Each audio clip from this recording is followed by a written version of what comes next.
Bonjour les amis, comment allez-vous? J'espère que vous allez bien. Tout d'abord, excusez-moi pour le bruit environnant. On fait des travaux chez moi, ce qui explique le fait que vous entendez ce bruit actuellement dans la vidéo. Je m'en excuse.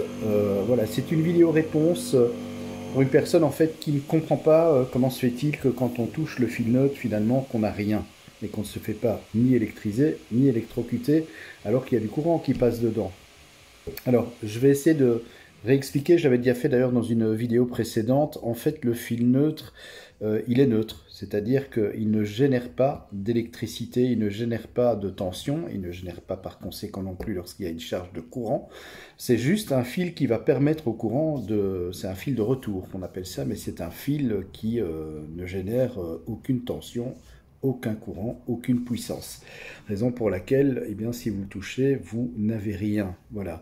C'est le fil neutre, en fait, est au même potentiel que le fil de terre. C'est exactement la même chose. C'est d'ailleurs pour ça que ce soit chez vous en France, Enedis, ou encore chez nous en Belgique, eh bien, ce neutre est mis et est raccordé à la terre, parce qu'ils ont le même potentiel. Et pourquoi est-ce qu'on met le neutre à la terre? C'est ce qu'on appelle aussi le régime du neutre. Eh bien, c'est en cas d'anomalie, un problème sur la ligne, un problème dans le transformateur, eh bien, afin d'éviter une rupture du neutre qui pourrait provoquer des surtensions et des dégâts irréversibles aux appareils branchés sur l'installation, eh bien, on met donc ce fil neutre à la terre pour créer, si vous voulez, un neutre artificiel. Et vu que le neutre et la terre, ils ont le même potentiel, eh bien voilà, on peut dès lors le mettre à la terre sans aucun problème.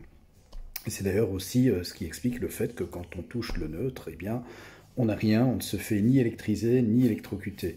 Maintenant, comme je le disais dans ma vidéo il y a quelques temps, que j'ai sorti d'ailleurs assez récemment, il ne faut pas non plus aller s'amuser à aller mettre ses mains sur le neutre, évidemment. Le seul mot d'ordre, évidemment, quand vous travaillez sur une installation électrique, toujours, couper le courant évidemment au disjoncteur, bien vous protéger. Et si, comme moi, de temps en temps, vous êtes amené à faire des interventions sur des installations sous tension, eh bien là, il faut prévoir évidemment l'outillage adéquat, des gants isolants, vraiment les protections maximales pour mettre toutes les chances de son côté afin de ne pas se faire électrocuter. Voilà, j'espère que j'ai été un peu plus précis, j'espère que vous avez compris en tout cas dans mon explication le fait du pourquoi, du comment, que le neutre n'est pas dangereux, mais ça ne veut pas dire quand même qu'il faut y aller mettre ses doigts. Voilà, sur ce, eh bien, je vous souhaite d'ores et déjà de très belles fêtes de fin d'année, un joyeux Noël avec un petit peu d'avance. C'est vrai que nous sommes déjà jeudi, hein, donc après-demain, ça y est, nous serons en plein dans les festivités. Je vais m'absenter pour quelques jours puisque je vais aller en France, dans les Vosges, mais aussi en Alsace, aller un petit peu me ressourcer en famille. Donc voilà, ce sera quelques jours. Je serai de retour en Belgique aux alentours du 28 décembre, juste avant de fêter l'an 9. Allez,